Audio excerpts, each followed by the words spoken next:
আজকে আমি আমার ছোট লিলিটাকে আবার কাটবো।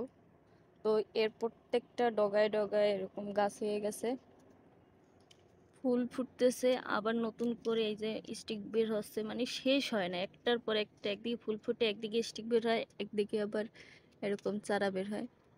তো আজকে এগুলো কাটবো।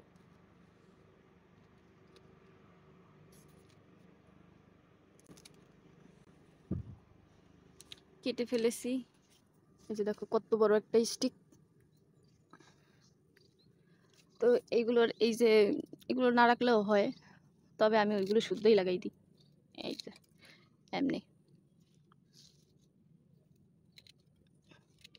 একটা ছোট লিলি লাগাইলে জঙ্গল করে ফেলা কোনো ব্যাপার না, একদম জঙ্গল হয়ে যাইবে।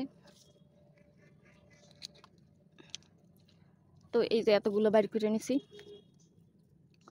এখন লাগাবো। আমি ছোট লিলি লাগাই ওই যে ওইটার ভিতরে।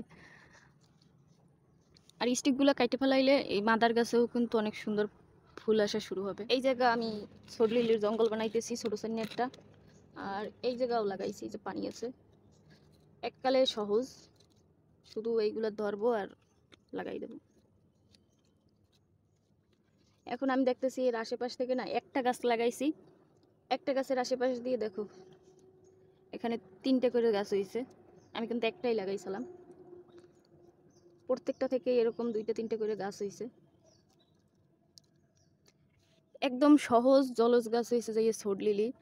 আর আমার কাছে এখনো জল গোলাপ নাই, তবে কালেক্ট করবো অবশ্যই। আমার কাছে ছোট লিলি দেখার পর থেকে অনেক ভালো লাগতেছে, আমি জল গোলাপও কালেক্ট করব।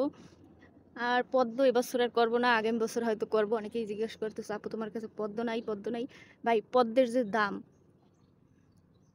তার জন্য আমি পদ্ম এবার লাগাইনি। আগামী বছর চিন্তা করবো। এখন শীতের সিজন এসে গেছে, এখন কিছু শীতের ফুল গাছ কিনবো, কিছু গোলাপ গাছ কেনার ইচ্ছা আছে। তাছাড়া বাগান বিলাসও কিনতে হইবে, আমার এখন সেই দিকে মন চলে গেছে। এখন আর পদ্ম লাগাবো না, পদ্ম হয়তো আগামী সিজনে লাগাবো।